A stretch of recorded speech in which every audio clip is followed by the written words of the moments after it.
علی بھائی، آج کی مجلس کے آغاز میں پچھلے دنوں فوت ہونے والے تحریک لبیک پاکستان کے امیر مولانا حافظ خادم حسین رضوی رحمۃ اللہ علیہ کے لیے دعائے مغفرت کر دیں۔ رحمہ انا اللہ للہ و تعالی۔ انا الیہ راجعون۔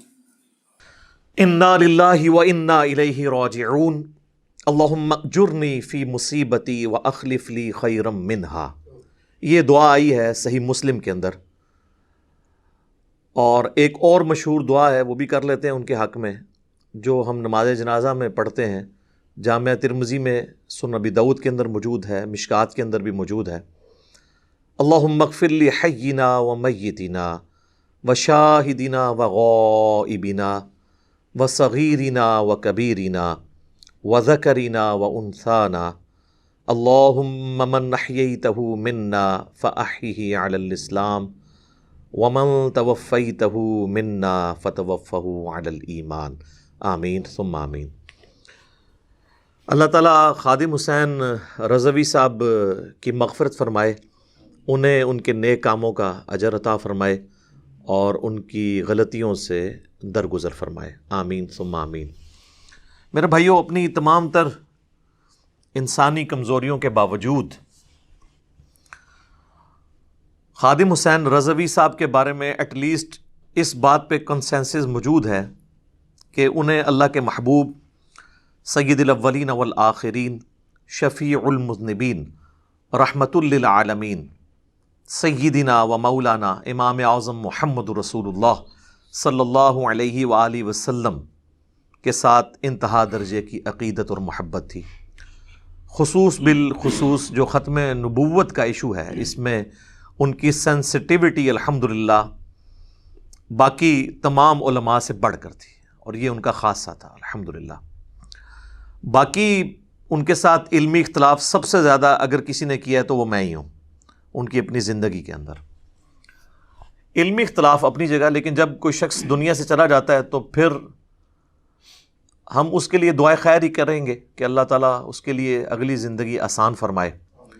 لیکن اب بھی جہاں کہیں بھی کوئی علمی اختلاف آئے گا تو انشاءاللہ ہم اسے ضرور ہائی لائٹ کریں گے، اس کی بنیاد کے اوپر کسی کی تکفیر نہیں کریں گے، کسی پہ فتویٰ نہیں لگائیں گے، لیکن علمی اختلاف جو ہے یہ تو ہمارا حق ہے، اور چونکہ ٹاپ پرائورٹی اللہ اور اس کے محبوب صلی اللہ علیہ وآلہ وسلم کی مبارک تعلیمات ہیں، ان کو ہم نے پہلے نمبر پہ دیکھنا ہے۔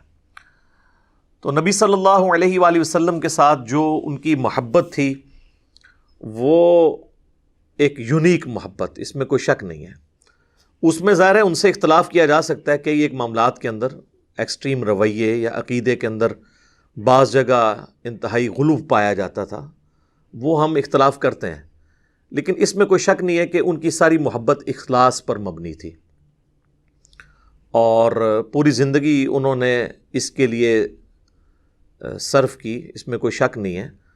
اور بریلوی مکتب فکر اس کو ایک دفعہ انہوں نے زندہ کر دیا اپنی جوش دار تقاریر کے ذریعے، لوگوں کا خون گرمانے والی گفتگو کے ذریعے، اور خصوص بالخصوص جو لوگ پنجابی زبان جانتے ہیں ان کو زیادہ ٹیسٹ آتا تھا ان کی گفتگو کا جو وہ پنجابی میں کرتے تھے۔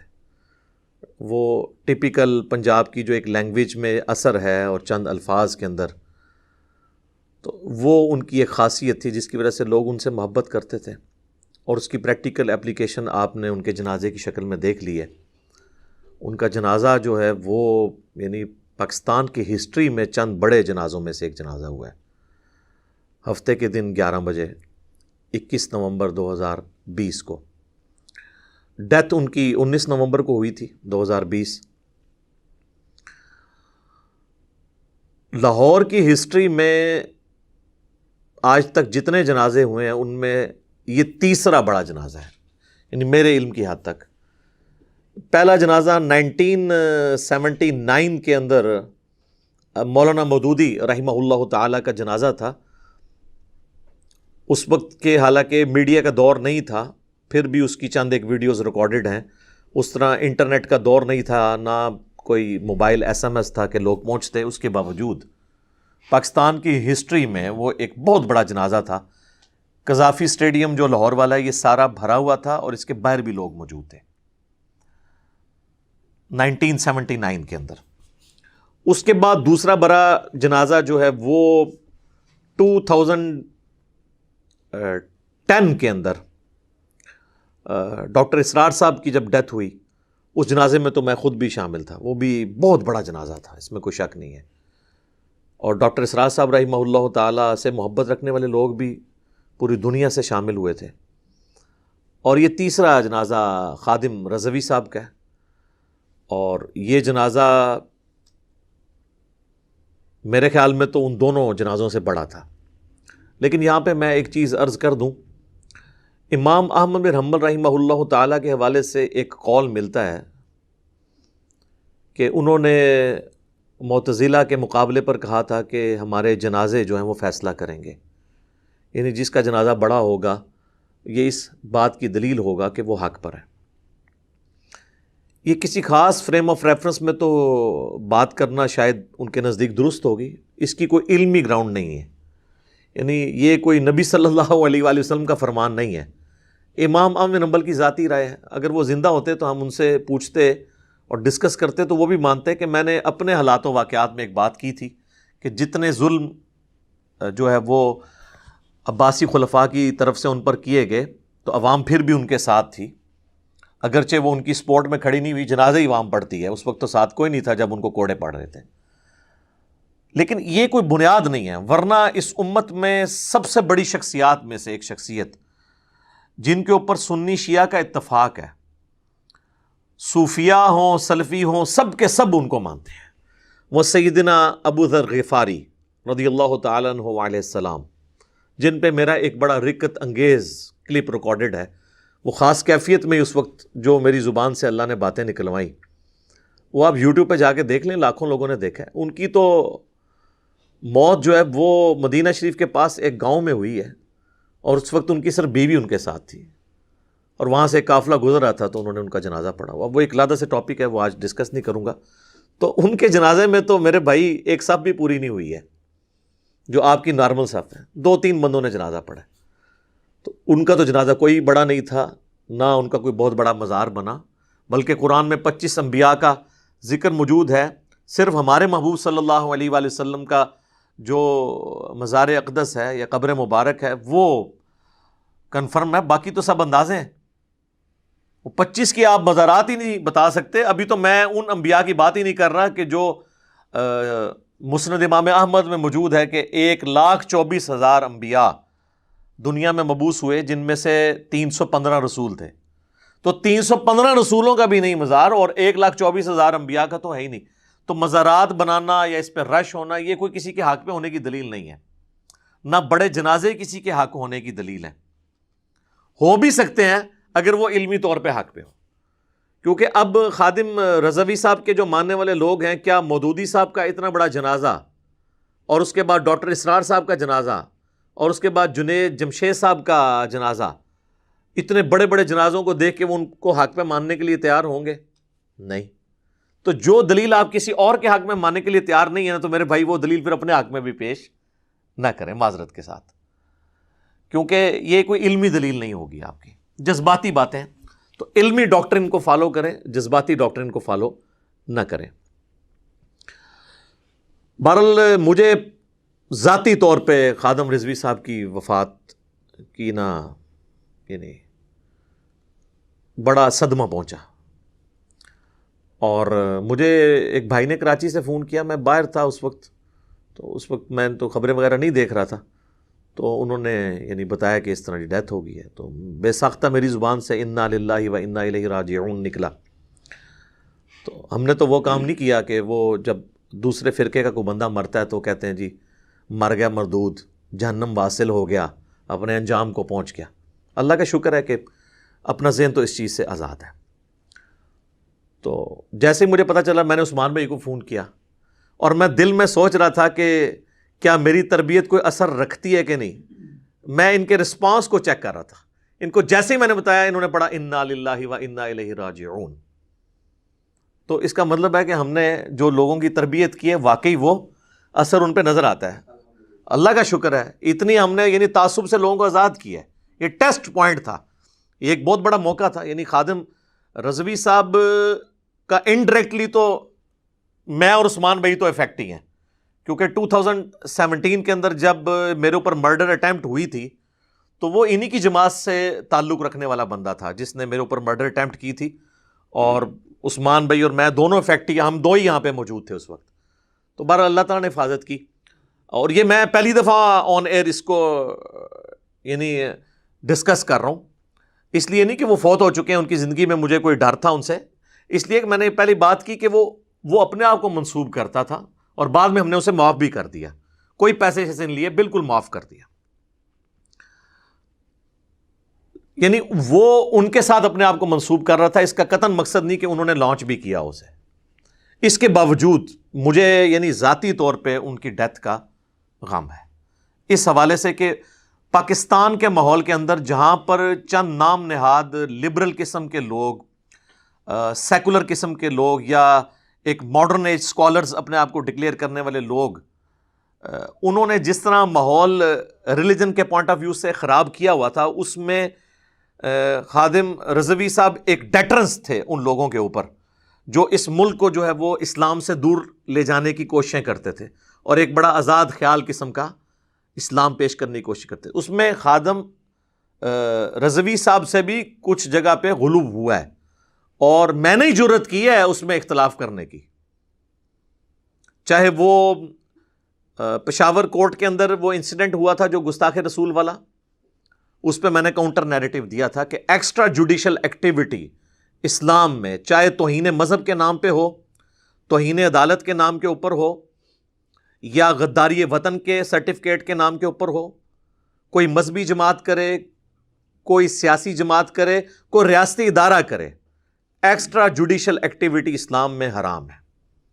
ٹھیک ہے، تو میں نے اس پر ڈسکس کیا تھا. اور حال ہی میں ہمارے جو عمران بھائی کی شہادت ہوئی ہے خوشاب کے اندر، جو بینک مینیجر تھے، اس میں نے ہی یعنی فرنٹ سے لیڈ کر کے اس معاملے کو یعنی جذباتی طور پہ نہیں، علمی طور پہ ڈسکس کیا ہے.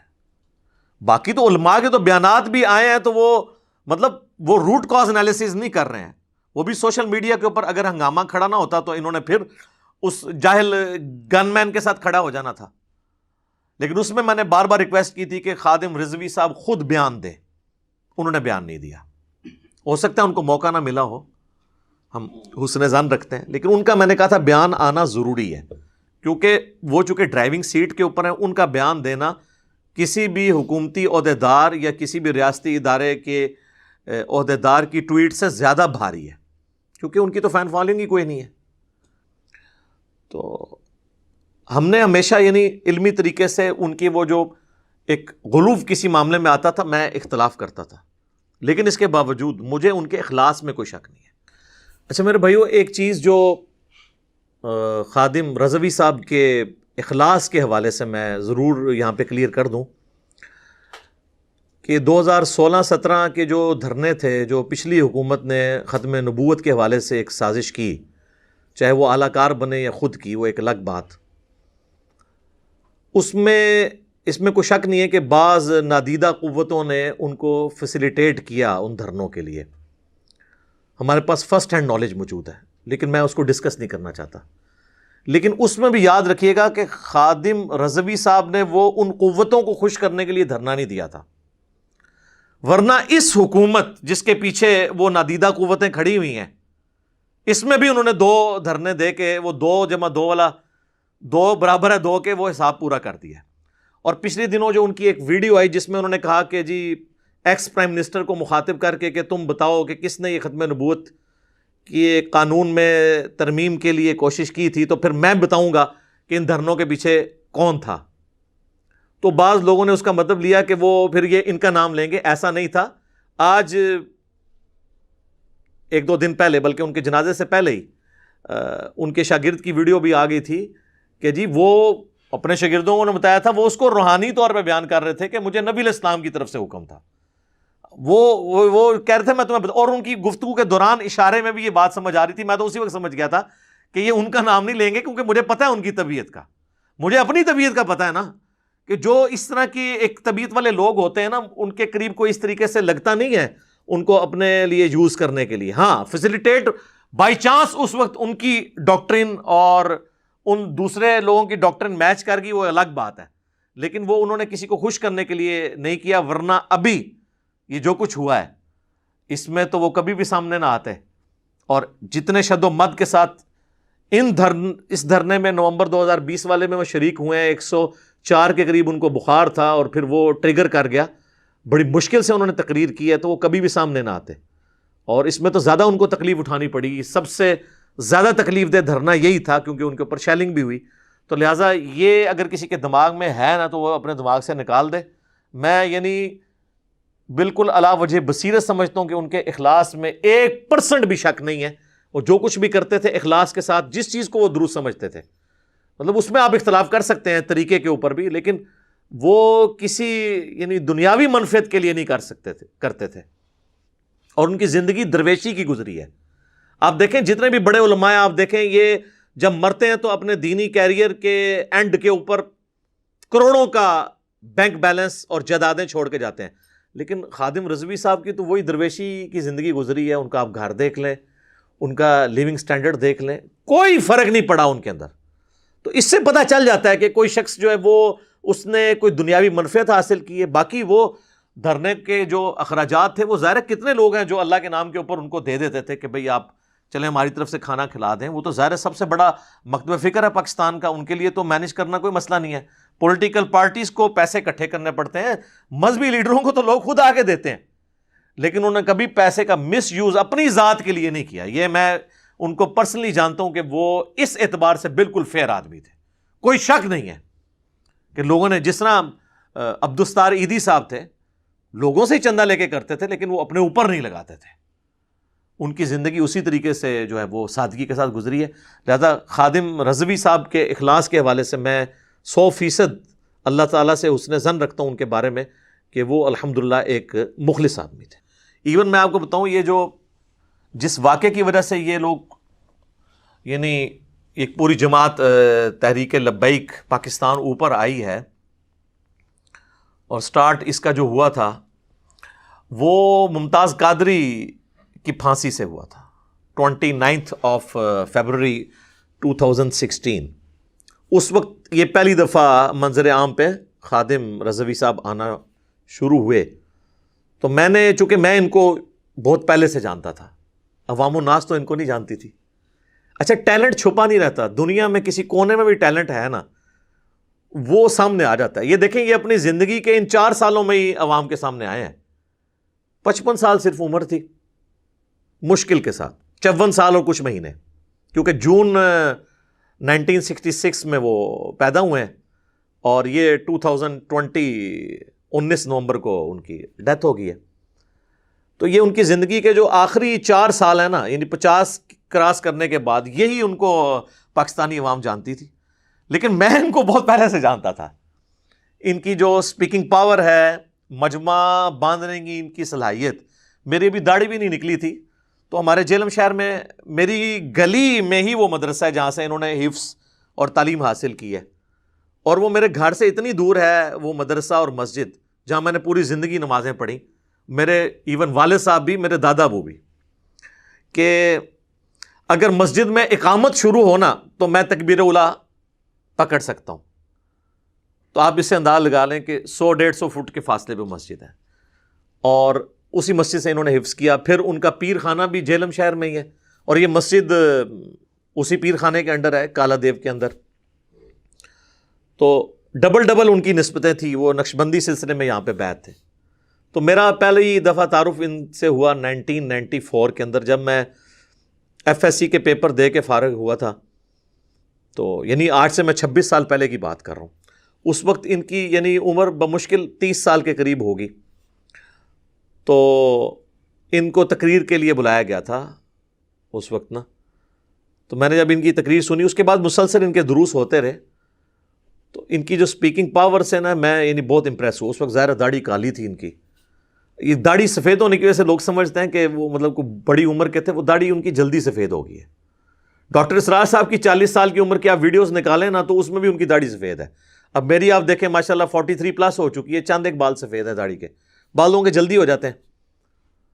تو اس وقت ان داڑھی کالی تھی. اور وہ ایکسیڈنٹ تو ظاہر ان کا ریسنٹلی ہوا جس کی وجہ سے ان کی ٹانگیں کام کرنا چھوڑ گئے، ادروائز تو پہلے بالکل ٹھیک تھے یہ. تو مجھے ان کا آئیڈیا تھا جب 2016 میں یہ منظر عام پہ آئے نا خادم رضوی صاحب، وہ ممتاز قادری والے ایشو کے اوپر پہلا دھرنا انہوں نے جب سٹارٹ کیا نا، مجھے اس وقت آئیڈیا ہو گیا تھا کہ یہ بندہ اب جو ہے نا یہ ڈرائیونگ سیٹ پہ آ جائے گا.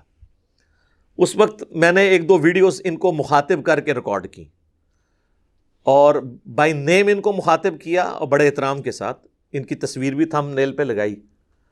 تو مجھے بعض اپنی اکیڈمی کے لوگوں نے کہا کہ یہ تو اس بندے کو تو جانتا ہی نہیں یار، یہ تو ایویں لگا رہتا ہے. تو میں نے کہا میرے بھائی 1 سال نہیں گزرے گا یہ بندہ دیکھیں سب کو پیچھے چھوڑ جائے گا، کیونکہ میں ان کی صلاحیتوں سے واقف تھا اور میڈیا کی برکت سے ظاہر وہ جب چیز سامنے آتی ہے تو پھر وہ یہ ٹیلنٹ پرانے زمانے میں تو چلیں کہیں کونے خدرے میں رہتا تھا نا، اب میڈیا کی برکت سے دنیا کے کسی بر اعظم میں بھی کوئی ٹیلنٹ موجود ہے نا وہ سب کے سامنے آ جائے گا. اور پھر جناب سال نہیں گزرا ہر طرف خادم رضوی ہو گئی. ٹھیک ہے، تو وہ میں نے ان پہ ویڈیو ریکارڈ کی، وہ جنوری 2017 کے اندر ریکارڈ ہوئی تھی. اس کے بعد بھی مختلف مواقع کے اوپر جس میں نے ان سے ریکویسٹ کی تھی کہ آپ یعنی گستاخوں کے خلاف جو تحریک چلا رہے ہیں نا، تو سب سے پہلے تو آپ اپنے گھر کی صفائی کریں. آپ کی اپنی مکتب فکر کی چھپی ہوئی تصوف کی کتابوں کے اندر جو جو گستاخانہ عبارات موجود ہیں، مثلا کشف المحجوب کے اندر، تذکرۃ الاولیاء کے اندر، حشت بہشت کے اندر، وہ میں نے چیزیں اس وقت ہائی لائٹ کی تھی کہ آپ اپنی اصلاح کریں اس حوالے سے. اور اس کو ہم نے علمی چیلنج کے نام سے اپلوڈ کیا تھا، جس کا بعض لوگوں نے غلط مطلب لیا کہ میں نے ان کو مناظرے کا چیلنج کر دیا. میں نے کیوں مناظرے کا چیلنج کرنا ہے؟ ہمارا تو شروع سے یہ پالیسی ہے کہ ہم عوام کی عدالت میں مقدمہ رکھیں گے. وہ تھا علمی چیلنج. علمی چیلنج کا مطلب ہے، اور میں نے اس پہ بریف بھی کیا تھا کہ میں یہ عبارتیں آپ کے سامنے رکھ رہا ہوں، آپ اپنی پبلک کو علمی طور پہ سیٹسفائی کریں. چیلنج انگلش زبان میں کہتے ہیں جو مشکل صورتحال درپیش ہو اسے کہتے ہیں یہ چیلنجنگ ہے. یہ نہیں ہوتا کہ آگے میرے ساتھ مناظرہ کر لے. لوگ سمجھتے ہیں چیلنج کا مطلب مناظرہ ہے یا مجادلہ ہے. نہیں، چیلنج ہے یہ آپ کے لیے کہ اس کو حل کریں اور اپنی عوام کو بتائیں کہ کل تک اشرف علی تھانوی رسول اللہ کے اوپر تو آپ فتوے دیتے تھے، ہم بھی آپ کے ساتھ تھے. اب چشتی رسول اللہ نکلا ہے حشت بہشت کے اندر تو اس پہ وہی فتویٰ چاہیے. آپ ہی ہمیں بتایا کرتے تھے کہ با خدا دیوانہ باش با محمد ہوشیار، کہ دیوانگی صرف اللہ کے لیے ہو سکتی ہے. محمد رسول اللہ کے لیے دیوانگی کرو گے تو بیڑا غرق ہو جائے گا اگر کوئی گستاخانہ الفاظ نکل گئے. اسی لیے یہ لوگ ان الحق کی بھی تعویل کر لیتے تھے کہ وہ تو خدا کی ذات میں فنا ہے، اور بڑا فخریہ بتایا کرتے تھے کہ ان الحق اس نے کہا تھا منصور الحاج نے. اگر وہ کہتا نا انا محمد تو ہم اس کی بات کی تعویل بھی نہ کرتے، اسے گستاخ ڈکلیئر کرتے. تو میں نے کہا سر پھر یہ مسئلہ آپ کو دکھا دیتے ہیں ہم. تذکرۃ الاولیاء میں شیخ فرید الدین عطار المتوفی 627 ہجری جو عربی میں کتاب لکھی گئی، پوری دنیا میں تصوف پہ اولیاء اللہ کے جو حالات زندگی ہیں، جس کو تصوف کے ہاں جن کو اولیاء اللہ مانا جاتا ہے، اس پہ اس سے اتھینٹک بک نہیں ہے. بریلوی دیوبندی دونوں چھاپ رہے ہیں. فضائل سنت میں بھی دعوت اسلامی کے اس کے حوالے موجود ہیں، اور تبلیغی جماعت کی فضائل اعمال اور فضائل صدقات میں بھی موجود ہیں. وہ ایک سمجھ لیں ایک بنیادی کتابوں میں سے ہے، بزرگوں کے حالات زندگی. اس میں نے کہا تھا کہ بایزید بسطامی کا آپ چیپٹر کھول کے پڑھ لیں. بایزید بسطامی المتوفی 261 ہجری، ایک تو ان کی معراج کے اوپر چیپٹر باندھا گیا جس میں انہوں نے کہا کہ میں نے چشم یقین سے اللہ کا مشاہدہ کیا. معراج یعنی معراج تو ہم نبی علیہ السلام کے لیے مانتے ہیں اور کسی اور نبی کے لیے بھی نہیں مانتے. انہوں نے ان کے بارے میں کلیم کی. اور پھر اس کے بعد کرتے کرتے اس چیپٹر کا جب کنکلوژن آتا ہے نا، اس کے اینڈ پہ وہ کہتے ہیں کہ جی جب ان سے سوال پوچھا گیا، سوال پوچھنے والے پتہ نہیں کیڑا بٹ سی، وہ کہتے ہیں جی دسو قیامت والے دن جو انسانیت ہے کس کے جھنڈے کے نیچے ہوگی؟ تو وہ کہنے لگے میرے جھنڈے کے نیچے. بایزید بسطامی کہنے لگے، اور اس نے کہا کہ میں قسمیاں کہتا ہوں کہ محمد اور تمام انبیاء، تمام اولین اور آخرین میرے جھنڈے کے نیچے ہوں گے. نعوذ باللہ. یہ بایزید بسطامی کی طرف منسوب ہے. ہم بزرگوں کے بارے میں ایک ٹن حسن ظن رکھ لیتے ہیں کہ انہوں نے نہیں کہا ہوگا، اور جو لکھنے والے ہیں وہ خود بزرگ ہیں، شاید انہوں نے بھی نہ لکھا ہو، بعد میں کتابوں میں کسی نے ڈال لیا ہو، تو پرنٹنگ بند کرو نا کتاباں دی، منطقی انجام تو یہ ہے نا۔ اور پھر وہ کہتے ہیں کہ اس سے بھی آگے جا کے کہتے ہیں لوائی اعظم من لوائی محمد، میرا جھنڈا محمد کے جھنڈے سے بھی بڑا ہوگا، وَلِعُوذُ بِاللَّهِ تَعَالَى، نعوذ باللہ من ذالک۔ تو اور فرید الدین عطار صاحب اس کی تعویل کرتے ہیں کہ یار وہ اصل میں نا اس طرح کے کلمات ان کے منہ سے نکل جاتے تھے، وہ اس لیے نہیں کہ یہ کوئی اپنے آپ کو نبی علیہ السلام سے بڑا سمجھتے تھے، وہ اس لیے کہ ان کے منہ سے اللہ بول رہا تھا، اور اللہ کا جھنڈا تو محمد کے جھنڈے سے بڑا ہی ہوگا۔ یہ دیکھیں تعویل کتنی بڑی، بھائی قیامت والے دن تو جھنڈا ہونا ہی ایک ہے۔ بخاری اور مسلم دونوں میں حدیث شفاعت کھول کے دیکھ لیں، نبی علیہ السلام نے فرمایا کہ میں اولین اور آخرین کا سردار اور خطیب ہوں اللہ کی بارگاہ میں، قیامت والے دن میرے ذریعے شفاعت کا دروازہ کھلے گا۔ سب سے پہلے صحیح مسلم میں آتا ہے کہ سب سے پہلے میں قبر سے نکالا جاؤں گا، سب سے پہلے میں شفاعت کروں گا، اور سب سے پہلے میری شفاعت قبول کی جائے گی۔ اور صحیح مسلم میں ایک اور حدیث ہے کہ قیامت والے دن سب سے پہلے میں جنت کے دروازے پہ جاؤں گا اور دستک دوں گا، اور پوچھنے والا پوچھے گا تو میں بتاؤں گا کہ محمد ہوں میں صلی اللہ علیہ وآلہ وسلم، تو مجھے وہ داروغہ جنت کہے گا کہ مجھے حکم بھی یہی تھا کہ میں آپ کے نام کے سوا کسی اور کے نام کے اوپر دروازہ نہ کھولوں۔ صلاۃ بر محمد و آل محمد، اللہم صلی علی محمد و علی آل محمد۔ تو سر یہ ہے مسلم شریف کی حدیثیں، اور یہ ہے میرے امام مسلم جن کی کنیت ہے ابو الحسین مسلم بن حجاج القشیری، مولا حسین کے نام پہ انہوں نے اپنے بچے کا نام رکھا اور اپنی کنیت، اور یہ 261 ہجری میں فوت ہوئے ہیں، آج چل رہی ہے 1442 ہجری 1442۔ اور مزے کی بات بایزید بستامی بھی 261 میں فوت ہوئے ہیں، لیکن ان کی کنیت ہے ابو یزید تیفور بن عیسیٰ البستامی، بعض بستامی بھی پڑھتے ہیں، دونوں طریقے سے ٹھیک ہے۔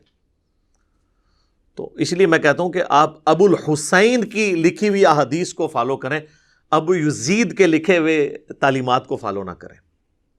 اور پھر آپ دیکھیں کہ اتنا بڑا دعویٰ کہ ان کے منہ سے اللہ بول رہا تھا۔ یار یہ عقیدہ تو محمد رسول اللہ کے بارے میں نہیں ہے ہمارا صلی اللہ علیہ وآلہ وسلم، ہمارے ماں باپ ان پہ قربان، ان کے بارے میں بھی آیا وَمَا يَنطِقُ عَنِ الْهَوَىٰ إِنْ هُوَ إِلَّا وَحْيٌ يُوحَىٰ، یہ محمد صلی اللہ علیہ وآلہ وسلم اپنی خواہش نفس سے کچھ نہیں کہتے، یہ وہی کہتے ہیں جو اللہ ان کو وحی کرتا ہے۔ تو قرآن اللہ کا کلام ہے، نبی صلی اللہ علیہ وآلہ وسلم پر نازل ہوا ان کے سینے پر، ہم یہ نہیں کہتے کہ اللہ ان کے منہ سے بولتا تھا۔ یہ تو ہمارا عقیدہ امام کائنات صلی اللہ علیہ وآلہ وسلم کے بارے میں نہیں ہے، اور آپ یہ عقیدہ بایزید بستامی کے بارے میں رکھتے ہیں۔ اور یہ سیم جملے کہ ان کے منہ سے بولنے والی حق تعالیٰ کی زبان تھی، کشف الماجوب میں علی بن عثمان حجویری جن کے مزار کے اوپر المتوفہ 465 ہجری ہمارے یہ بابا جی خادم رضوی صاحب اکثر جایا کرتے تھے، اور ایون وہ کتاب بھی دکھایا کرتے تھے کہ جی یہ کشف الماجوب جو ہے نا، جس کا کوئی پیر نہیں اس کتاب کو پڑھ لے۔ اس کتاب میں بھی بایزید بستامی کے بارے میں یہی لکھی ہوئی ہے تعویل کہ یہ جو کہا کرتے تھے نا سبحانی سبحانی ما اعظم شأنی، میں پاک ہوں میری شان کتنی بلند ہے، تو وہ کہتے ہیں اللہ ان کے منہ سے بولتا تھا، ورنہ تو کوئی اپنے آپ کو پاک نہیں کہہ سکتا، وہ اللہ کہہ رہا ہوتا تھا میں پاک ہوں، اور زبان ان کی ہوتی تھی۔ تو یہ سیم تعویل وہاں پہ ہوئی ہے، بلکہ ادھر تو معاملہ اور بگڑ گیا۔ کشف المحجوب کے اندر صحو اور سکر کے چیپٹر کے اندر حضرت جنید بغدادی کے حق میں صحو علی بن عثمان حجویری نے ثابت کیا ہے، اور سکر ثابت کیا ہے بایزید بستامی کے حق میں، اور اس میں وہ پھر اس کے حق میں دلیل لانے کے لیے وہ کہتے ہیں کہ جی جس طرح حضرت داود علیہ السلام کی نظر اپنی ایک صحابی کی بیوی اوریہ نامی صحابی، یہ اوریہ مقبول جان وہی اوریہ ہے، اور ان سے بھی ہم ریکویسٹ کریں گے کہ حضرت کشف المحجوب کی آپ بھی بات کرتے ہیں، یہ بھی ذرا پڑھیں آپ کے نام کے اوپر کیا ہوا ہے اس کے اندر۔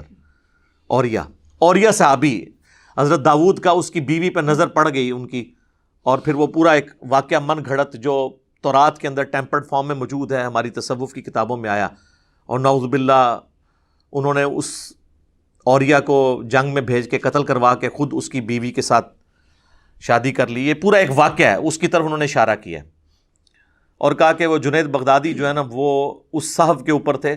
حضرت داؤد علیہ السلام پہ اللہ نے گرفت اس لیے کی کہ وہ حالت صحف میں تھے, یعنی ہوش کے اندر تھے. یہ صحف سین والا نہیں ہے, وہ سجدہ صحف تو ہوتا ہے نا بھول, یہ سواد والا صحف ہے جان بوجھ کے, نعوذ باللہ. اور کہتے ہیں کہ اسی طرح کا ایک واقعہ ہمارے نبی علیہ السلام کے بارے میں معاذ اللہ, کہ جس میں ان کی نظر جو ہے وہ زید ابن حارثہ جو ان کے منہ بولے بیٹے تھے ان کی بیوی زینب کے اوپر پڑی, اور وہ زینب اپنے خاوند پہ حرام ہو گئی. اور پھر یعنی نبی علیہ السلام نے بعد میں ان سے شادی کر لی. تو وہ کہتے ہیں کہ نبی علیہ السلام کی جو نظر پڑی تھی نا ان کی بیوی کے اوپر, تو نبی علیہ السلام حالت سکر میں تھے, یعنی آپ اپنی ہوش میں نہیں تھے. سکر کہتے ہیں کہ, اور وہ کہتے ہیں نہیں اس مدوشی سے مراد ہے اللہ کی شان میں معاف ہو جائیں. جو اللہ کی شان میں آپ مدہوشی مانیں, اس میں یہ ایکٹیویٹی ہوگی کہ کسی صحابی کی بیوی کو دیکھا جائے اور اس کے بعد آپ نے جو اس میں سٹوری میں رنگ بھرے کہ جی وہ اپنے خامد پہ حرام ہو گئیں, اللہ نے اس کی نفرت ڈال دی اس کے دل میں اور اس نے طلاق دے دی اور نبی علیہ السلام نے ان سے شادی کر لی. یہی تو غیر مسلم واقعات پیش کرتے ہیں. ایون پیر کرم شاہ صاحب الازہری جنہوں نے کشف المحجوب کا مقدمہ لکھا ہے, انہوں نے اتنی تعریف کی ہے اس کتاب کی, لیکن انہوں نے اس واقعے میں جو گڑبڑ ہوئی ہے وہ اس کو ہائی لائٹ نہیں کیا, اور الٹا انہوں نے ضیاء القرآن پبلیکیشن نے جو ان کی ضیاء القرآن تفسیر شائع کی ہے اس میں انہوں نے سورۃ الاحزاب کی ان آیات کے کانٹیکسٹ میں لکھا ہے کہ یہ غیر مسلموں کی سازش ہے. اسلامی کتابوں کے اندر یہ واقعہ جو آیا ہے سیدہ زینب کا, اور کشف المحجوب میں وہ واقعہ آیا ہوا ہے, اور اس میں وہ لکھتے ہیں کہ وہ حالت سکر میں تھے, اور اس سے بایزید بستامی کا سکر ثابت کیا. بایزید بستامی کا سکر ثابت کرتے کرتے نبی علیہ السلام کو سکر میں شامل کرتی. یا پیغمبر نہیں سکر میں جاتے. ما ضل صاحبکم وما غوا, تمہارے نبی نہ کبھی بہکے ہیں نہ کبھی بہرا چلے ہیں. نبی کے اوپر تو اس طرح کی کیفیات طاری نہیں ہوتی ہے. تو یہ میں نے یعنی چیزیں ہائی لائٹ کی تھیں. یہ تینوں حوالے یعنی میں ریپیٹ کر دیتا ہوں کیونکہ جو لوگ اب آگے ان کا مشن لے کے چل رہے ہیں, ہم آپ کے ساتھ اس مشن میں ہوں گے. فرانس تک تو ہماری پہنچ نہیں ہے, ہم صرف دھرنے دے کے ہی ان کے سفیر کو نکلوا سکتے ہیں یا کوئی اور ایکٹیویٹیز کروا سکتے ہیں, لیکن جو ہمارے گھر کے اندر گندگی موجود ہے اس کو تو ہم خود صاف کر سکتے ہیں نا. ایک دھرنا ہم ان پبلیکیشنز کے دفاتر کے باہر نہیں دے سکتے جو یہ کتابیں چھاپ رہے ہیں, تذکرۃ الاولیاء چھاپ رہے ہیں. میں نام نہیں لیتا ان پبلشرز کے, یہ نہ ہو کوئی مجاہد ملت پہنچ ہی جائے. تذکرۃ الاولیاء کتاب, کشف المحجوب اور حشت بہشت. تذکرۃ الاولیاء سے میں نے وہ والا دے دیا, لوائی اعظم من لوائی محمد, میرا جھنڈا نعوذ باللہ محمد کے جھنڈے سے بڑا ہوگا. اور کشف المحجوب سے میں نے صاحب اور سکر کا واقعہ بیان کر دیا, اور حشت بہشت کے اندر وہ چشتی رسول اللہ والا واقعہ. اور پھر الٹی تعویل کرتے ہیں, وہ کہتے ہیں جی اس میں لکھا ہوا ہے کہ معین الدین چشتی اجمیری المتوفی 633 ہجری ان کی طرف منسوب ہے. ہم نہیں کہتے کہ ان بزرگوں نے کہلوایا ہوگا, لیکن کتابوں میں تو چھپا ہوا ہے. وہ کہتے ہیں وہ اس میں لکھا ہوا ہے حضرت خاص کیفیت میں تھے جب انہوں نے اپنے مرید سے کلمہ پڑھوایا, اور بعد میں انہوں نے یہ کہہ بھی دیا تھا نا کہ میں نے چیک کرنے کے لیے پڑھوایا, کلمہ وہی ہے. تو سر اس سے تو مسئلہ حل نہیں ہوتا. اگر کوئی چیک کرنے کے لیے بھی غلط کلمہ پڑھوائے, اس کے بعد اس کو اس کفر سے توبہ کرنی ہوگی, اور صرف توبہ لازم نہیں ہوگی, بیعت بھی ٹوٹ چکی. اس میں تو انہوں نے بیعت کر لیا, تو ان کی تو اپنی بیعت ٹوٹ گئی تھی کیونکہ انہوں نے کلمات کفر کہلوائے تھے. تو اب جس کی اپنی بیعت ٹوٹ چکی ہے ان کو چاہیے تھا, وہ کہتے ہیں کہ بیٹا میں یہ کفریات تیرے سے بلوانے کی وجہ سے, اگرچہ ٹیسٹ کے لیے بلوائے, تو میں پہلے خود بیعت ہو کے آتا ہوں, پھر تجھے بیعت کرتا ہوں اور نکاح بھی پڑھواتا ہوں, کیونکہ نکاح بھی ٹوٹے گا, خالی بیعت نہیں ٹوٹے گی. تو یہ تو بہت بڑے پرابلم شروع ہو جائیں گے. اور یہ ہے با خدا دیوانہ باش با محمد ہوشیار. یہ با محمد ہوشیار والا مسئلہ ہے, یہاں نہیں کوئی.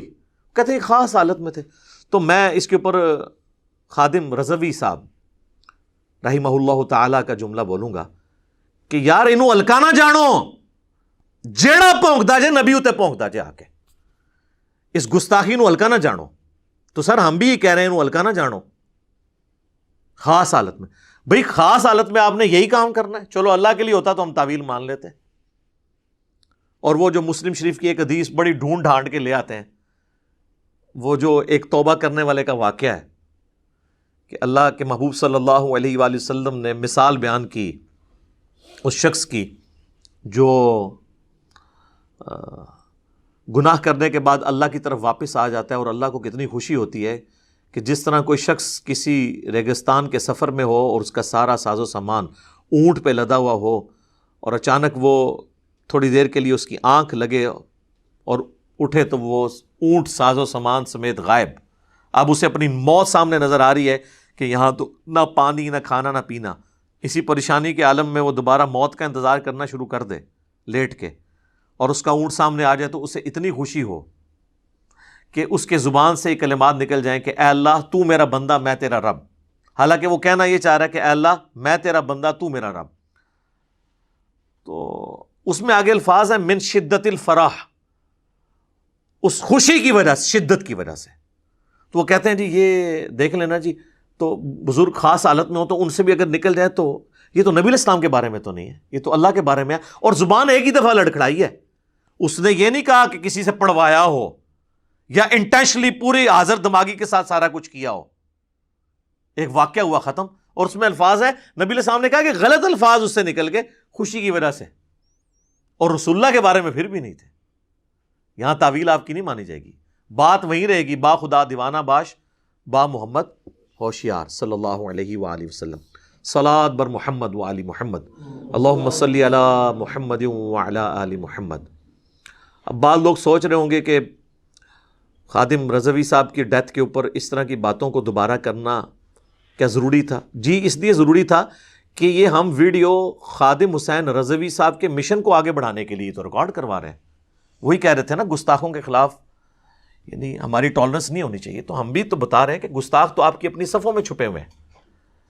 تو سب سے پہلے ان کو تو تلاش کرنا آسان ہے، باقیوں پہ تو آپ بعد میں ہاتھ ڈالیں. جو آپ کے اپنے اختیار میں ان کے اوپر تو آپ کر سکتے ہیں نا، ان کی پرنٹنگ رکوا سکتے ہیں نا ان کتابوں کی، تو وہ تو آپ کے اپنے ہاتھ میں ہیں، وہ کروائیں.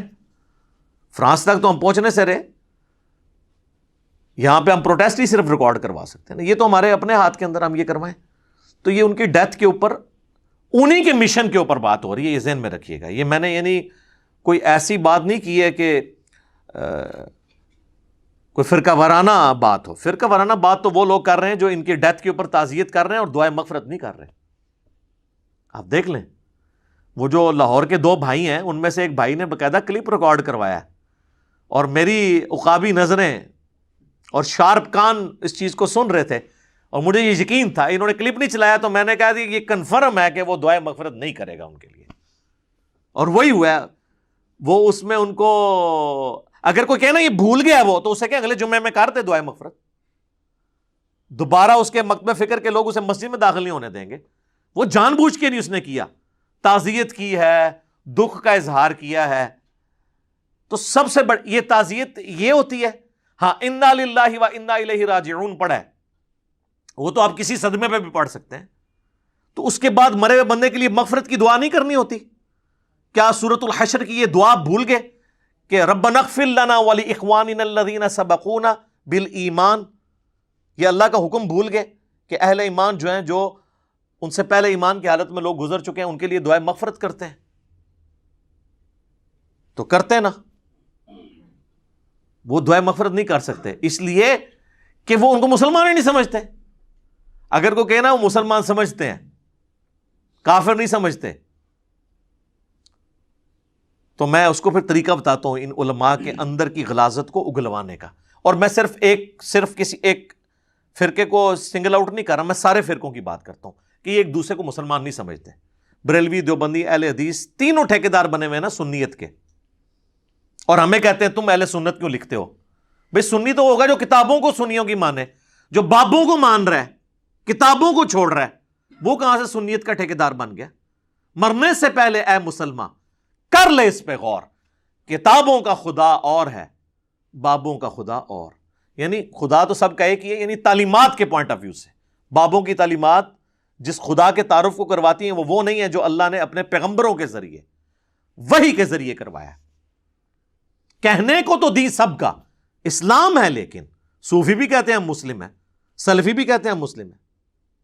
کہنے کو تو دی سب کا اسلام ہے، لیکن کتابوں کا جہاں اور ہے، بابوں کا جہاں اور وہ بقول ہمارے مصباحی صاحب کے کہ اس کا ایک وکھرا ہی جہاں ہوتا ہے، اس کا ایک اپنا ہی جہاں ہوتا ہے۔ اب انجینئر مرزا محمد علی کو کیا پتا بابا ہوتا کیا ہے؟ وہ تو اس کو تو حضرت جی جو پیچھے سے پیسے آ رہے ہیں نا، اس کو تو وہ نظر آ رہا ہے، اس کو کیا پتا بابا ہوتا کیا ہے؟ بابا اپنے زمانے میں ایک زمانہ ہوتا ہے، بابا اپنے جہاں میں ایک جہاں ہوتا ہے، اس کا وکھرا ہی ایک جہاں ہوتا ہے۔ یہ اس کو نہیں پتا اور نہ اس کی باتوں میں آنا ہے انشاءاللہ۔ میرا ارادہ بن رہا ہے کیونکہ اب وہ ہمارے بابوں کی طرف آ رہا ہے اور ہم نہیں اپنے بابوں کی برداشت کر سکتے۔ ٹھیک ہو گیا؟ تو یہ میں اس لیے چیزیں ہائی لائٹ کر رہا ہوں تاکہ یعنی پتا چلے کہ یہ ایشوز جو ہیں بڑے سیریس ایشوز ہیں، یہ ایک دوسرے کو مسلمان نہیں سمجھتے۔ اور وہ میں آپ کو فارمولہ بتا دیتا ہوں چیک کرنے کا، کہ آپ کسی بھی بریلوی، دیوبندی، اہل حدیث، عالم دین جس کو اس مکتب فکر کے سب لوگ مانتے ہوں، یہ سٹیٹمنٹ لکھوا دیں کہ ہمارے علاوہ جتنے بھی مکاتب فکر ہیں ان کو ہم مسلمان مانتے ہیں، اور جن عقیدوں پہ وہ قائم ہے انہی عقیدوں کے ساتھ وہ مر گئے تو ایک نہ ایک دن اپنا عذاب بھگت کے جنت میں جانے میں کامیاب ہو ہی جائیں گے۔ اس طرح سٹیٹمنٹ لکھوائیں۔ میرے پاس ایک دیوبند کے مفتی صاحب آئے نا، وہ کہتے ہیں یار اس طرح دی سٹیٹمنٹ کوئی نہیں لکھ کے دے گا، ویسے مسلمان لکھوانا ہے۔ میں کہ نہیں، منو تو پتہ ہے نا، ابھی تو مجھے وہ بھی طریقہ آتا ہے حنفیوں کا کہ اگر میں جھوٹ بول رہا ہوں تو میری بیوی کو ایک مجلس میں 3 دفعہ نہیں کوئی لکھ کے دے گا، یعنی تقیہ بھی کر رہے ہو نا تو نہیں کر سکیں گے، پھنس جائیں گے۔ اس طرح کبھی نہیں لکھ کے دیں گے۔ تو جب کوئی شخص یہ لکھ کے نہ دے کہ دوسرا مکتب فکر کا مسلمان بھائی عذاب بھی بھگت کے بقول میرے، یعنی وہ جو اس فرقے والا بندہ کہے کہ میرے نزدیک تو ہے ہی گمراہ ہے تو اس کو عذاب ہوگا، ایک نہ ایک دن تو جنت میں چلے ہی جانا ہے نا ہر مسلمان نے، جس نے ایک دفعہ بھی کلمہ پڑھا۔ بخاری اور مسلم کی متفق علیہ حدیث ہے کہ جس کے دل میں رائی کے دانے کے برابر بھی ایمان ہوا اور اس نے صرف ایک دفعہ گواہی دی ہوئی لا الہ الا اللہ محمد رسول اللہ کی، تو اللہ تعالیٰ مجھے اذن دے گا اس کو بھی میں اللہ کے اذن سے۔ اب وہ اللہ کو پتا ہے کہ کتنے لاکھوں سال تک وہ جہنم میں جلے گا، اللہم اجرنا من النار، آمین، تو میں اسے نکال کے جنت میں لے جاؤں گا، تو ماننے کے لیے تیار ہی نہیں ہے۔ جامعہ ترمذی والی حدیث کہنا کہ یہ مان لیں، اس پہ فٹ کر لیں، فٹ کرنے کے لیے تیار نہیں ہے۔ حدیث بطاقہ، وہ کاغذ کے پرزے والی حدیث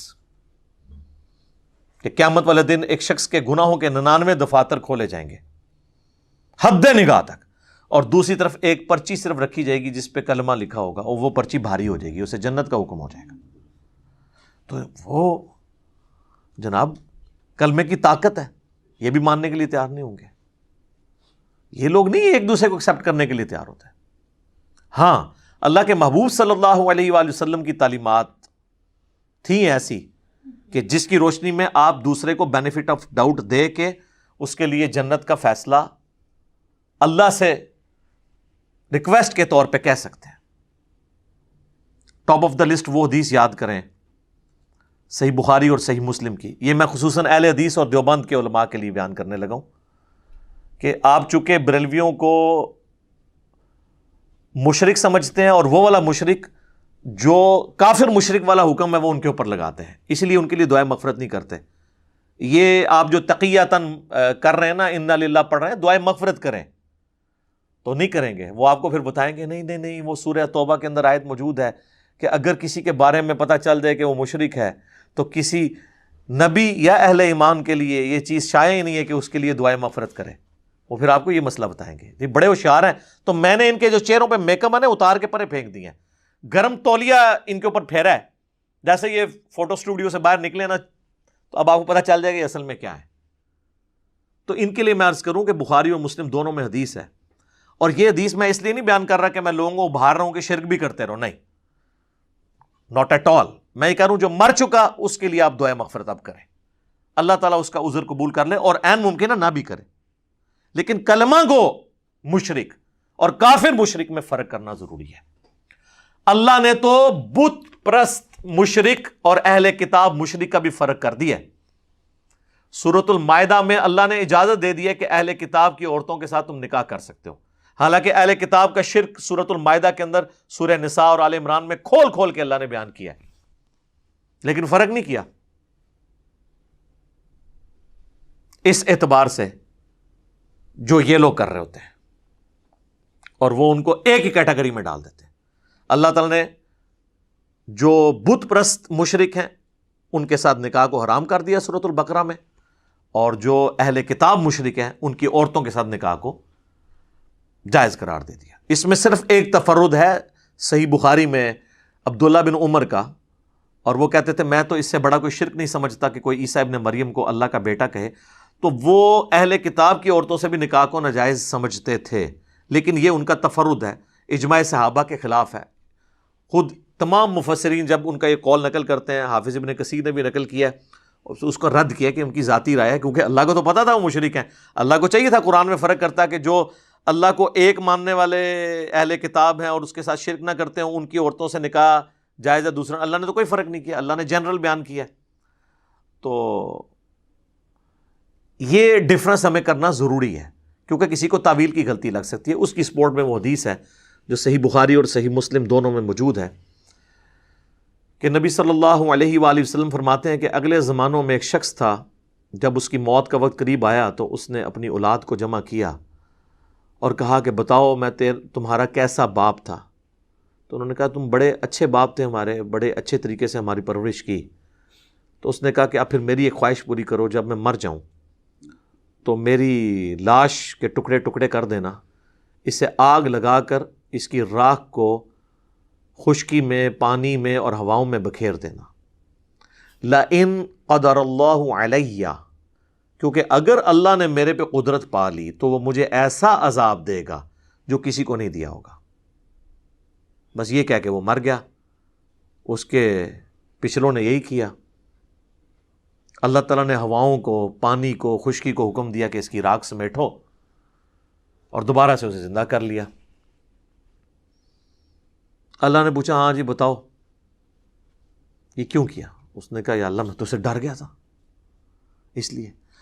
تو اللہ تعالیٰ نے فرمایا کیا تیرا یقین تھا کہ تجھے مرنے کے بعد، حالانکہ اللہ کو تو پتہ ہے، کو پوچھنے والا ہے جس کو تو اکاؤنٹیبل ہے. اس نے کہا یا اللہ اسی لیے، یعنی اس کا یہ یقین تھا کہ مرنے کے بعد اللہ مجھے زندہ کر کے عذاب دے سکتا ہے، لیکن اس میں جزوی کفر یہ پایا جاتا تھا کہ اگر میری لاش کے ٹکڑے کر دیے گئے، اس کی راکھ بکھیر دی گئی تو پھر اللہ نہیں زندہ کر سکے گا. یہ مطلقاً کفر نہیں تھا، جزیات میں کفر تھا. اور خود صحیح بخاری کے جتنے شارح ہیں مسلم شریف کے، انہوں نے لکھا ہے کہ وہ کفر کر کے مرا ہے. ابن حجر اسقلانی نے لکھا ہے فتح الباری کے اندر کہ جزوی کفر تھا، لیکن اللہ نے اس کی تعویل قبول کر لی. اللہ نے کہا واقعی یہ تیرا یقین تھا؟ اس نے کہا تو جا تجھے بخش دیا، باوجود اس کے کہ جزوی کفر تھا. آج اگر کوئی کہے کہ کسی کی لاش اگر آگ لگا دی جائے تو اللہ تعالیٰ اسے زندہ کرنے پہ قادر نہیں ہے، تو یہ کیا ہے؟ عقیدہ کفر ہے. تو یہ تو تھا اس کے اندر. اور بخاری مسلم دونوں میں حدیث ہے، اور مشکات میں دوسری جلد میں اللہ کی رحمت والے بیان کے اندر یہ حدیث موجود ہے. تو کفر والے کی بخشش کس طرح ہو گئی؟ اس لیے کہ اس کا جزوی کفر تھا. اگر کلی ہوتا ناٹ ایٹ آل. تو اس طریقے سے اگر کسی کو غلطی کو لگ گئی ہے، ہم اس کی اصلاح کی کوشش ضرور کریں گے، دعوت پہنچائیں گے. ونس جب دنیا سے چلا گیا تو اس کے لیے دعائے مغفرت کریں. وہ مسلمان تھا، اور جس کو آپ کافر نہیں کہہ رہے نا وہ مسلمان ہی ہے، چاہے وہ کلمہ گو مشرک ہے، وہ بدعتی ہے، آپ کوئی بھی اس کا نام بد مذہب کہہ کے نام رکھ لیں، ٹھیک ہے، اور اپنی ڈاکٹرن میں اسے آپ گستاخ رسول بھی کہتے ہیں. یہاں تو یعنی جس کے عقیدے دوسرے سے میچ نہ کر رہے ہوں وہ خام خواہ اسے گستاخ رسول بھی کہتا ہے، چاہے وہ بیچارہ نماز بھی پڑھتا ہو، نبی علیہ السلام سے عقیدت بھی رکھتا ہو. کوئی بھی کلمہ کو گستاخ رسول ہو سکتا ہے جان بوجھ کے. تعویل کی غلطی کسی کو لگ سکتی ہے، آپ اس کو ہائی لائٹ کریں بس، دیٹس آل. لیکن وہ آپ پابند نہیں کہ آپ جن عقیدوں کو مانے میں یہی پھر آپ انجیکٹ کرنے کی کوشش کریں اس کے اندر. آپ اصلاح کریں، وہ بھی دلائل کے اوپر چل رہا ہوگا، جو اس کے نظر میں ٹھیک ہے وہ اللہ کو فیصلہ کرنے دیں. مرنے کے بعد کا فیصلہ اللہ نے کرنا ہے. یہ علماء کا کام نہیں ہے کہ وہ فیصلہ کریں کسی کے مرنے کے بعد کہ جی اب ہم اس کے لیے دعائے مغفرت بھی نہیں کریں گے. نبی علیہ السلام تو اتنے سینسٹیو ہیں اس ایشو میں. صحیح بخاری اور صحیح مسلم دونوں میں حدیث ہے بڑی رقت انگیز. اسامہ ابن زید جو نبی علیہ السلام کے لاڈلے ترین صحابی تھے، کیونکہ زید ابن حارثہ کے وہ بیٹے تھے. صحیح بخاری میں آتا ہے کہ گود میں ایک طرف زانوں پہ سیدنا حسن ابن علی کو نبی صلی اللہ علیہ وآلہ وسلم بٹھاتے تھے اور دوسری طرف اسامہ ابن زید کو. اور بخاری اور مسلم میں یہ بھی احادیث موجود ہیں کہ بڑے سے بڑا صحابی نبی علیہ السلام جب جلال میں ہوتے تھے، غصے کی حالت میں، کچھ سفارش نہیں کر سکتا تھا تو اسامہ ابن زید کو بھیجا جاتا تھا کہ اس پہ حضور غصہ نہیں کھائیں گے. وہ جب فاطمہ نامی عورت کی چوری کا مقدمہ آیا تھا اس میں بھی اسامہ ابن زید کو بھیجا گیا تھا. اتنا لاڈلا صحابی، حتیٰ کہ آپ نے اپنی وفات کے وقت جو لشکر اسامہ بھیجا ہے، بڑے بڑے صحابہ کو ان کے انڈر لگایا ہے. ان کی عمر صرف 15 سال تھی اسامہ ابن زید کی، بمشکل. اور کچھ اصحاب نے تان کیا تو بخاری مسلم میں ہے کہ آپ بیماری کے عالم میں ممبر کے اوپر آئے. آپ فرمایا اس سے پہلے تم اس کے باپ کے اوپر بھی تان کرتے تھے اور مجھے اس سب لوگوں سے بڑھ کر محبوب ہے.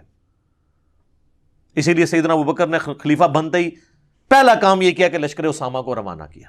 حالانکہ حضرت عمر نے پھر مشورہ دیا، بڑے جلالی انداز میں حضرت عمر کو حضرت ابوبکر نے ڈانٹا کہ تم اس شخص کے بارے میں کہہ رہے ہو کہ اسے میں اس عمارت سے ہٹا دوں جس کو اللہ کے نبی نے مقرر کیا ہے. تیری ماں تجھے روئے عمر. یہ الفاظ ہیں، یہ عرب کا محاورہ تھا، غصے میں بولا جاتا تھا. تو بھیج دیا. اب وہ اسامہ ہے، اور بخاری اور مسلم کے الفاظ ہیں، اسامہ ابن زید ایک جنگ کے دوران ایک کافر کے ساتھ جب لڑائی ہوئی، وہ ان کی تلوار کے نیچے آیا تو اس نے کلمہ پڑھ دیا، اشہد ان لا الہ الا اللہ واشہد ان محمدًا عبدہ ورسولہ. حضرت اسامہ نے پھر بھی اسے قتل کر دیا، لیکن بعد میں ضمیر ان کو ملامت کرتا رہا. انہوں نے یہ تعویل کی کہ یہ ڈر کی وجہ سے کر رہا ہے. تو پھر حضور سے آ کے خود ہی بتایا کہ یا رسول اللہ اس طرح میرے سے ہو گیا، کیونکہ اندر گلٹ تو تھا. اللہ کے نبی صلی اللہ علیہ وآلہ وسلم نے فرمایا کہ اے اسامہ، جب اس نے کلمہ پڑھ لیا تھا تو نے اسے کیوں قتل کیا؟ تو ان کا یا رسول اللہ اس نے ڈر کے کلمہ پڑھا تھا. اللہ پر آپ فرمایا تو نے اس کا دل چیر لیا تھا.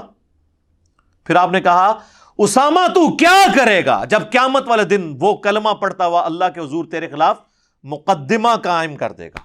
اور آپ یہ جملہ ریپیٹ کرتے رہے، اسامہ تو کیا کرے گا، اسامہ تو کیا کرے گا، اسامہ تو کیا کرے گا. یہ جملہ آپ اتنی دفعہ ریپیٹ کرتے رہے کہ حضرت اسامہ کہتے ہیں میرے دل میں یہ خواہش پیدا ہوئی کہ آج سے پہلے میں کافر ہوتا اور آج ہی کلمہ پڑھ کے مسلمان ہوتا، یہ گناہ تو میرا دھل جاتا.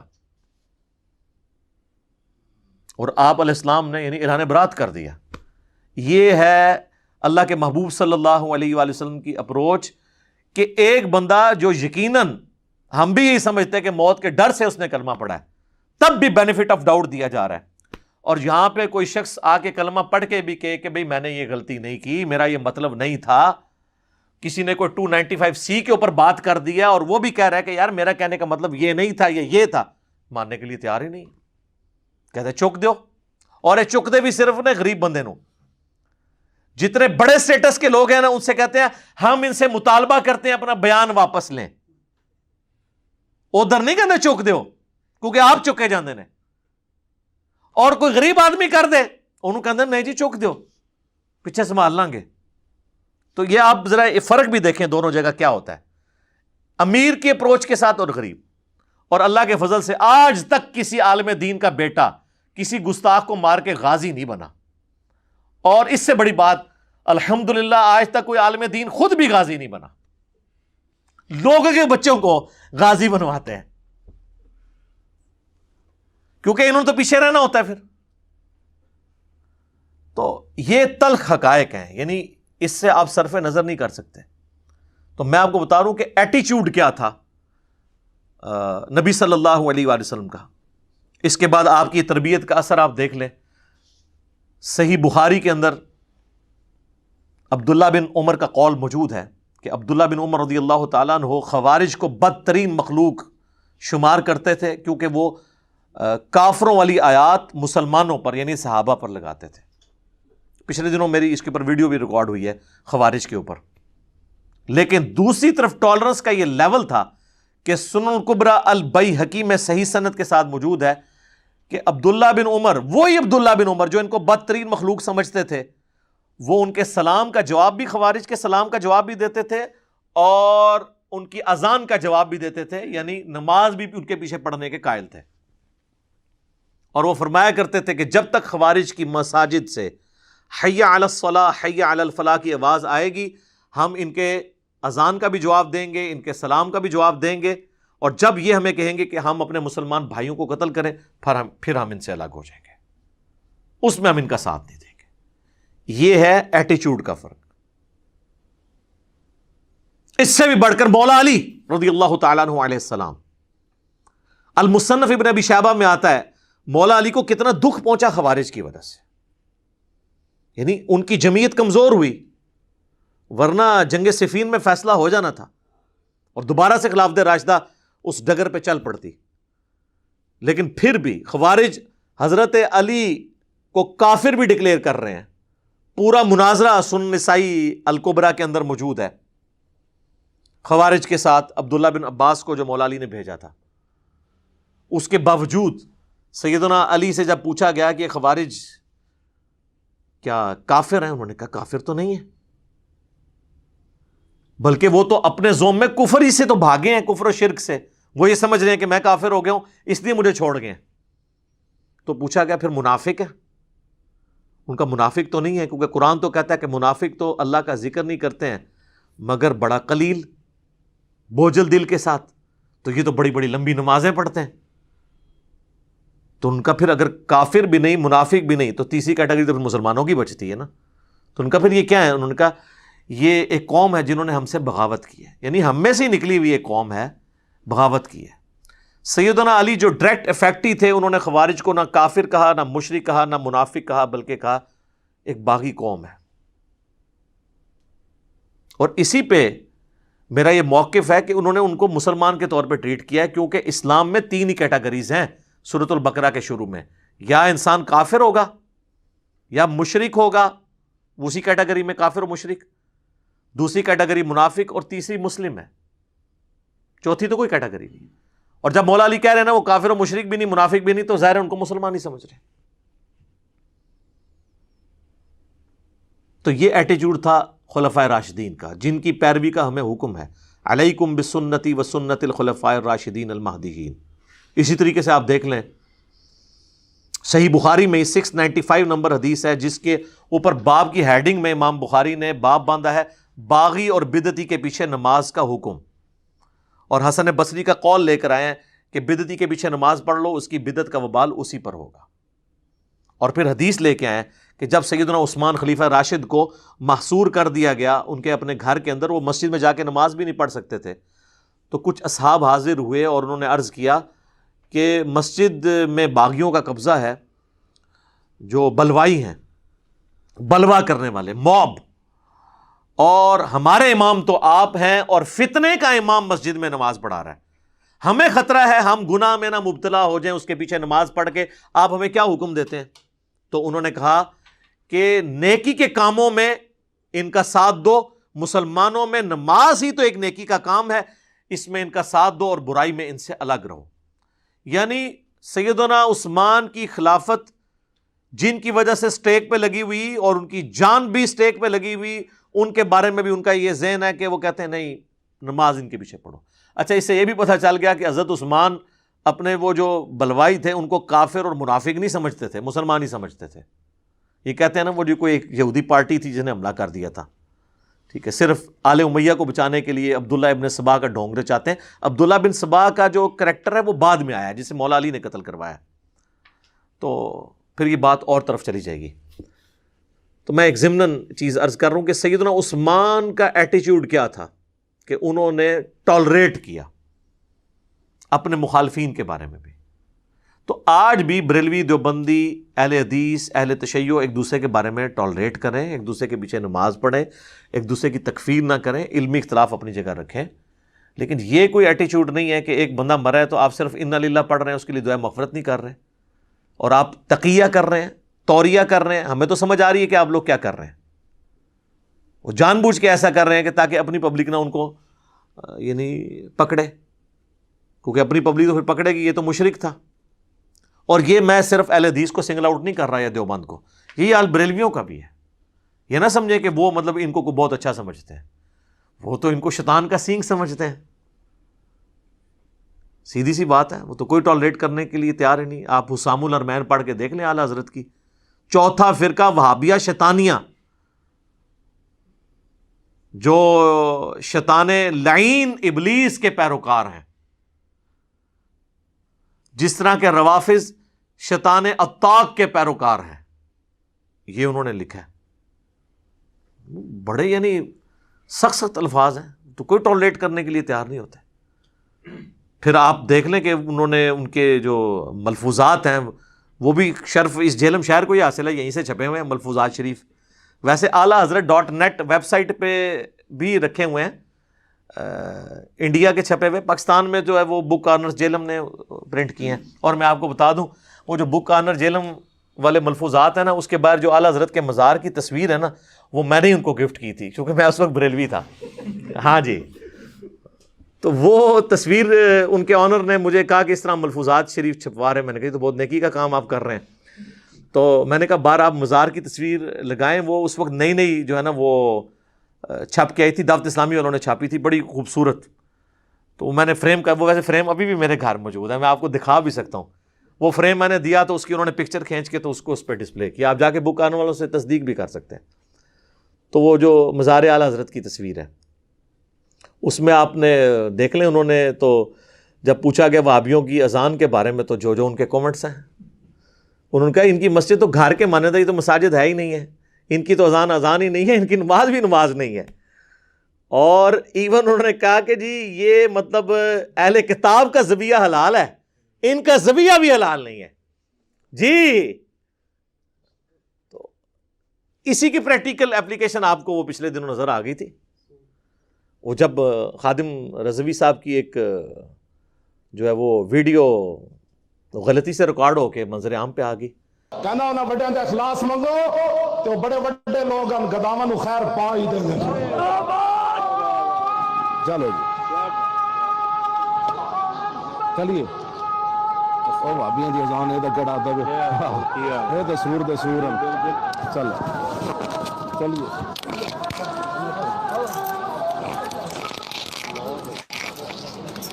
یہ لادہ بات ہے کہ وہ ان کے ماننے والے اس کی تعویل کر رہے ہیں، ان کو کہنے اس کی تو تعویل چھوڑ دیں، اعلیٰ حضرت نے تو اس سے سخت باتیں لکھی ہوئی ہیں، اس کی تو تعویل ممکن نہیں ہے نا۔ اس کو ویڈیو کہہ سکتے ہیں، وہ اعلیٰ حضرت کے ملفوظات بھی ایڈیٹڈ ہوئے ہیں، ان کو پتہ ہے یہ کیا ہے۔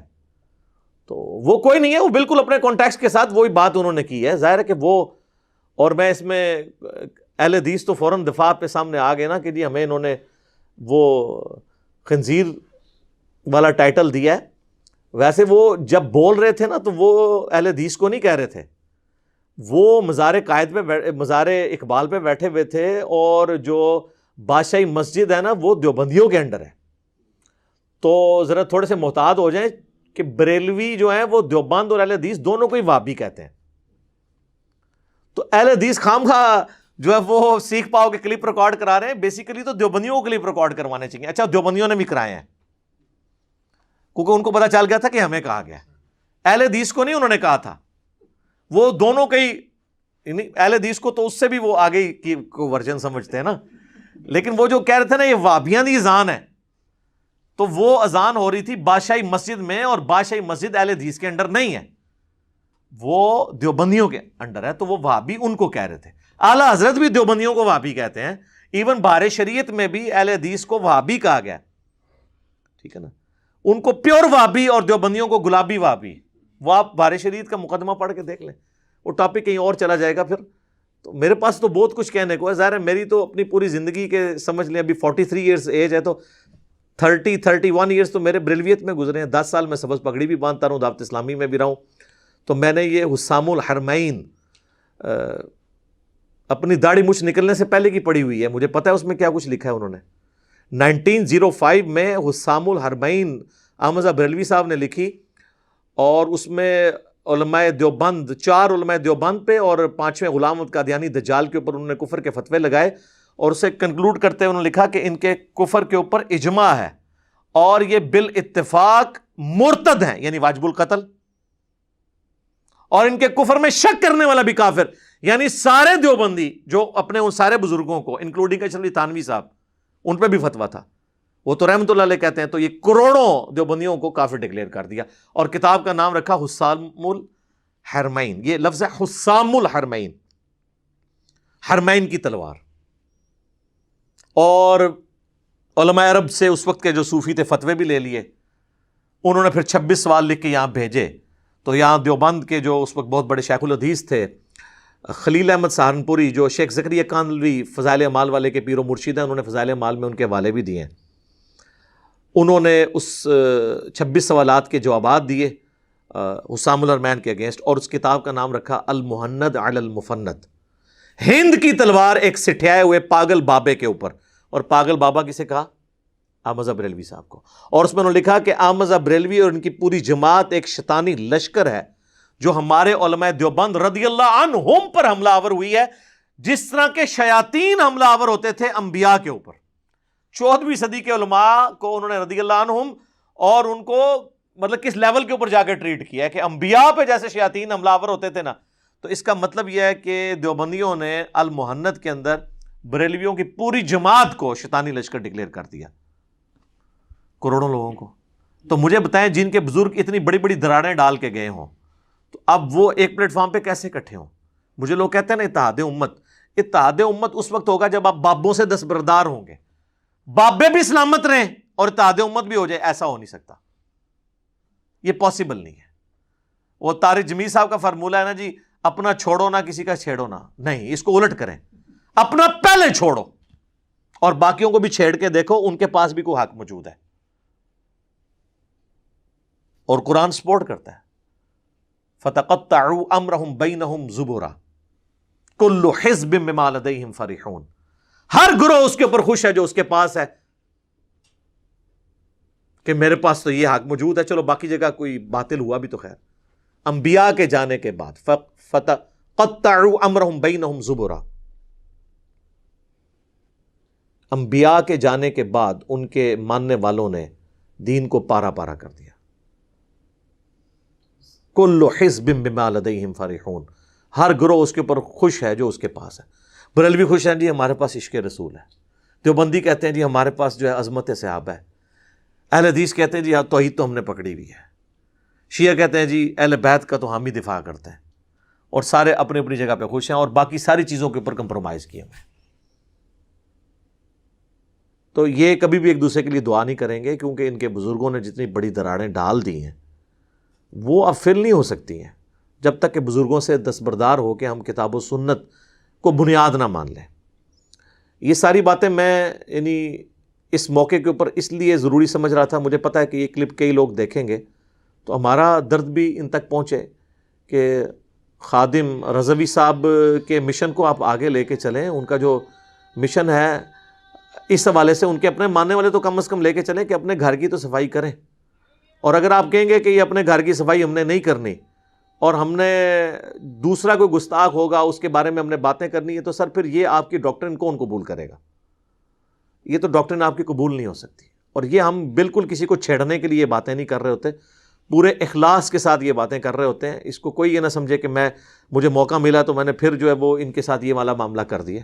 ایسا نہیں ہے، بلکہ بعض اوقات انسان جاگ اٹھتا ہے جب اسے چیزیں ہائی لائٹ کی جاتی ہیں کسی خاص غم کی کیفیت کے اندر، بعض اوقات کوئی بات کلک کر جاتی ہے تو ہم جو ہے وہ خادم رضوی صاحب کے لیے دعائے مغفرت بھی کرتے ہیں. اللہ تعالیٰ انہیں بخش دے، ان کے نیک کاموں کا اجر دے، ان کی برائیوں سے درگزر فرمائے اور ان کے لواحقین کو صبر دے اور اس صبر پہ اجر عظیم عطا فرمائے. اور جو پیچھے لوگ بچے ہیں ان کو پازیٹیولی چیزیں آگے لے کے چلنے کی توفیق عطا فرمائے. باقی جہاں جہاں ان سے کچھ چیزیں مس ہینڈل ہوئی ہیں جو میں نے وقتاً فوقتاً ہائی لائٹ کی ہیں، آج کی ویڈیو میں بھی ہائی لائٹ کر دی ہیں، وہ چیزیں وہ ریمیڈی کرنی چاہیے.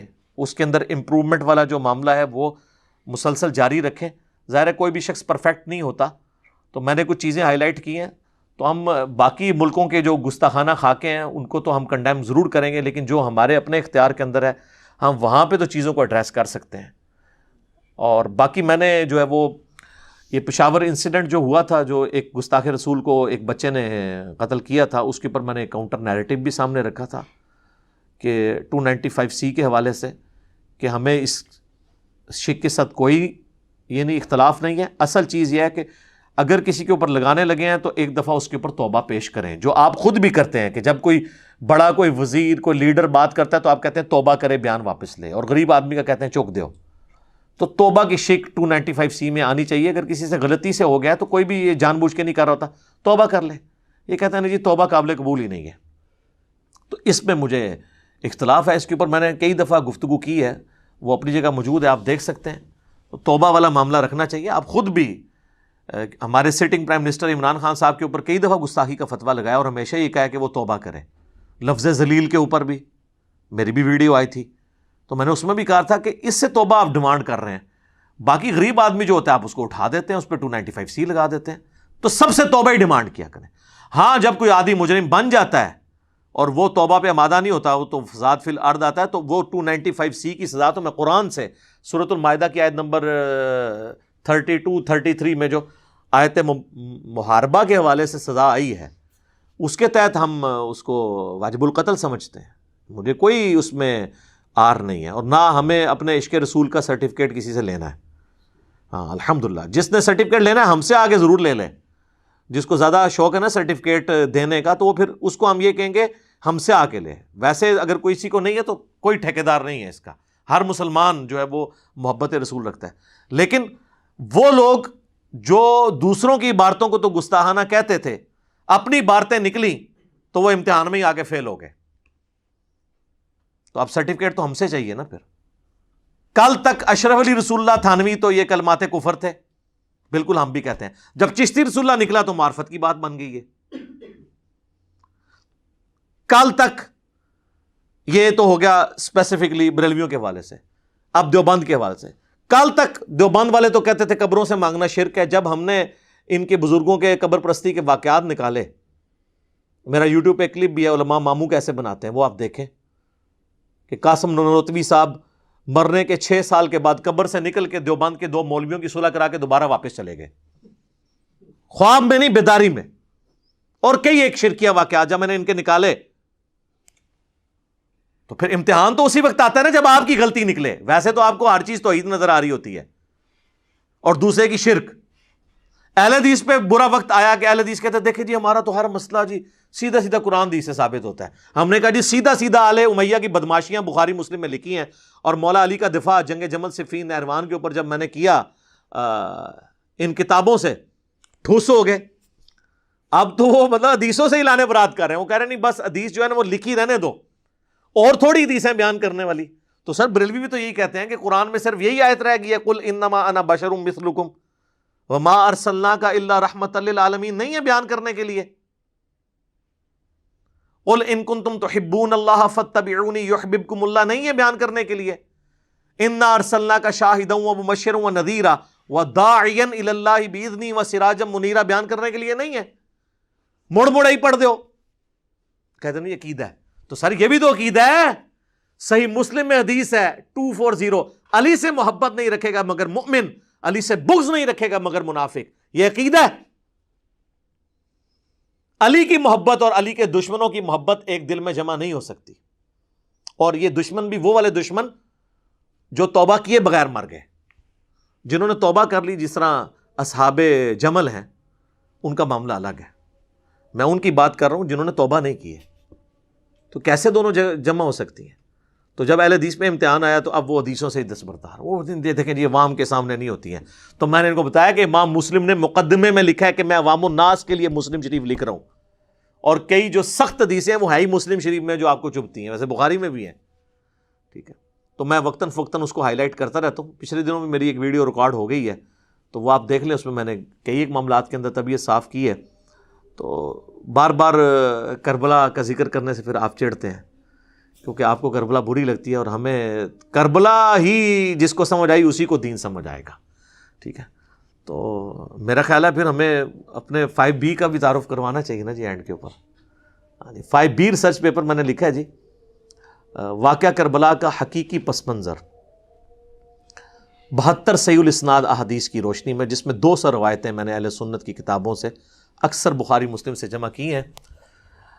شہادت سیدنا عمر سے لے کے شہادت کربلا تک پوری ڈاکٹرن میں نے احادیث سے، حکمرانوں کی لکھوائی ہوئی تاریخ سے کلیئر نہیں کی. اس میں نے خلفائے راشدین کون ہے یہ بتایا ہے، سیدنا عثمان کی شہادت کے اصلی اسباب بتائے ہیں، یعنی بنو امیہ تھی. جنگ جمل صفین نہروان کے اوپر مولا علی کی حقانیت بتائی ہے. صلح حسن اور اس کے بعد کیا رزلٹ نکلا وہ بتایا ہے.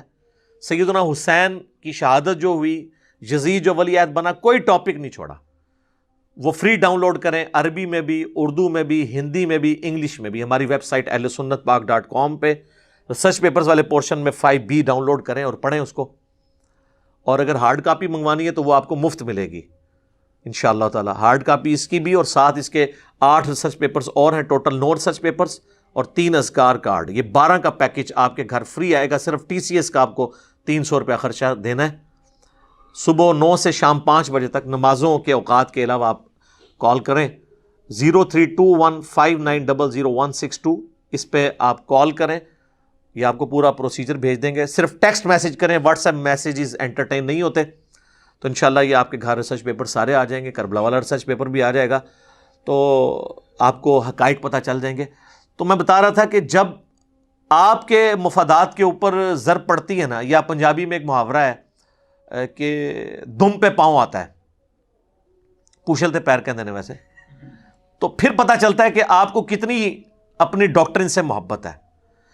عشق رسول کی ڈاکٹرن سے بریلویوں کو کتنی محبت ہے یہ اس وقت پتہ چلے گا جب ان کے اپنے بابے کی گستاخی نکلے گی، اور پھر وہ اس کو گستاخ ڈکلیئر کریں گے آئے بائش یہ کیے بغیر. توحید کے حوالے سے دیوبند کا جو بریلویوں سے اختلاف ہے، یہ سینسٹیوٹی اس وقت سمجھ آئے گی جب آپ کے بزرگوں کے شرک پرستی والے واقعات نکلیں گے، تو آپ اس کے اوپر کوئی سٹانس لیں گے. اہل حدیث کی بخاری مسلم سے عقیدت اس وقت سامنے آئے گی. رفع دین پہ کیسے سامنے آنی ہے؟ کانفلکٹ ہی کوئی نہیں آ رہا، کہ جب بخاری مسلم میں وہ حدیثیں نکلیں گی جو ان کے مفادات کے اوپر ضرب پڑتی ہے، تو تبھی پتہ چلے گا. اب میں نے اس پورے ایشو میں ٹارگٹ کیا ہے اہل سنت کے 3 جو مکاتب فکر ہیں، بریلوی، دیوبندی، اہل حدیث. چونکہ میں بھی اپنے آپ کو فکر کے اعتبار سے، فرقے کے اعتبار سے نہیں، فکر کے اعتبار سے اہل سنت سمجھتا ہوں. انہی کی کتابیں میں نے رکھی ہیں، اس لیے میں اس کو ایڈریس کر رہا ہوں. اب اس میں کوئی یہ نہ لے جائے میں نے اہل تشیع کو ایڈریس کیوں نہیں کیا. ان کو تو ہم بعد میں دعوت پیش کریں گے نا، پہلے تو ہم اپنے گھر کی صفائی کر لیں نا، ان کو پھر ہم بتائیں گے. ویسے تو میں ان کو بھی دعوت، الحمدللہ اللہ کے شکر ہے، کئی ایک ویڈیوز ریکارڈڈ. ابھی حال ہی میں جب آصف علوی نے گستاخی کی ہے تو نہج البلاغہ سے میں نے مولا علی علیہ السلام کے 7 خطبات اور ایک خط بھی ہے اس کے اندر شامل ہے، اس سے میں نے پوری کے پورا خلفائے راشدین کا، خلفائے ثلاثہ کا دفاع کیا، وہ بھی ریکارڈڈ موجود ہے. لیکن اصل مسئلہ ہے اہل سنت کو اپنے گھر کی خبر لینی ہے اور دیکھنا ہے کہ ان میں کہاں کہاں پہ خرابیاں پائی جاتی ہیں. تو یہ جب انسان کے اوپر خود آزمائش آتی ہے نا، پھر انسان کو پتہ چلتا ہے کہ اچھا اب مجھے حق کی پیروی کرنی ہے یا اپنا فرقہ بچاؤ مہم کرنی ہے. لیکن معذرت کے ساتھ اکثر فرقے ہی بچاتے رہ جاتے ہیں. اسی تو میں کہتا ہوں یہ ان کی آؤٹ لیٹس ہیں، جس طرح KFC میکڈونلڈ ہے، تو اس طرح انہوں نے اپنی آؤٹ لیٹس کھولی ہوئی ہیں. کوئی بھی کسی دوسرے کے بارے میں ایکسیپٹنس کرنے کے لیے تیار نہیں ہے. اور یہ جو سیاست کے اندر یا کسی مذہبی ایشو پہ اکٹھے بھی ہوتے ہیں نا، تو بس اکٹھے سامنے ہی ہوتے ہیں، اندر خانے مسلمان ماننے کے لیے ایک دوسرے کو تیار نہیں ہے. اس کا فارمولہ میں نے آپ کو پہلے ہی بتا دیا کہ کس طرح آپ نے چیک کرنا ہے کہ مسلمان مان رہے ہیں یا نہیں مان رہے. ان سے یہ کہیں کہ ہمیں لکھ کے دو کہ یہ مخالف فرقے کا بندہ اپنے انہی عقائد کے ساتھ مر گیا تو ایک نہ ایک دن جنت میں چلا جائے گا.